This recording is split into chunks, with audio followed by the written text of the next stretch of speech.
When no one replied, she finally asked if it was Park Yoon-soo on the other side. He became slightly happy at this, but still did not answer. So then Chaya called him on his phone to ask where he was. Yoon-soo replied that he was at his house. She didn't believe him and asked again, but he said that she could just come to his house to check for herself. Chaya told him that he was not allowed to touch anyone, and Yoon-soo continued with his act, saying that he hadn't done anything. He said that she was just too obsessed with him and told her not to worry, as when everything was fine, he would come to get her. Chea took notice of his words and immediately got ready to leave. Earlier, when Yoon-soo had reached Gemino's house, Gemino was hiding in the closet. And when Yoon-soo was about to open the closet door, Gemino quickly teleported behind him, took his new phone, and disappeared.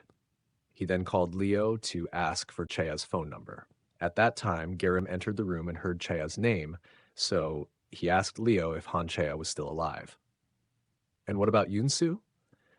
Chea could not have survived on her own, but Leo just told him that Yoon-soo was already dead. Back in his room, he wondered how she could have survived and then thought that maybe she had it in her to run away.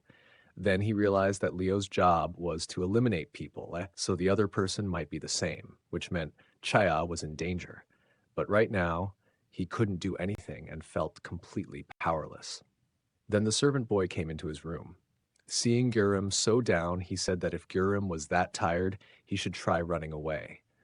He told him about himself, that back home he was beaten every day, so to survive, he ran away barefoot.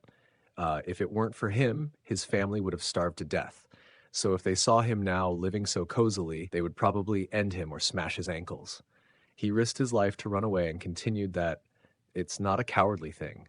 It takes a lot of courage to run away. Next, we see Gurim waking up from the experiment, and he was shocked to see that this time the test subject was his servant boy. Father told him that he already knew what to do, and so Gurim walked toward the boy.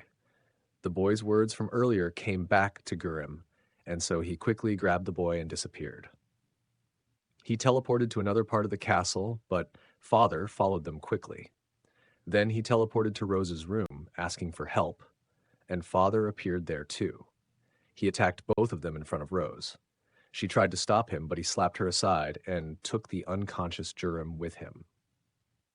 Rose could do nothing except hold the injured servant boy in her arms, while Gurim was locked up in a jail-like room.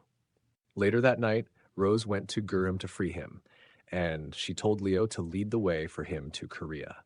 She had instructed both of them to never come back, but still, Leo decided to stay behind.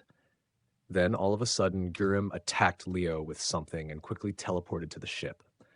Looking at Leo, he smiled, as it was a little revenge for what he had done to Yoon-soo.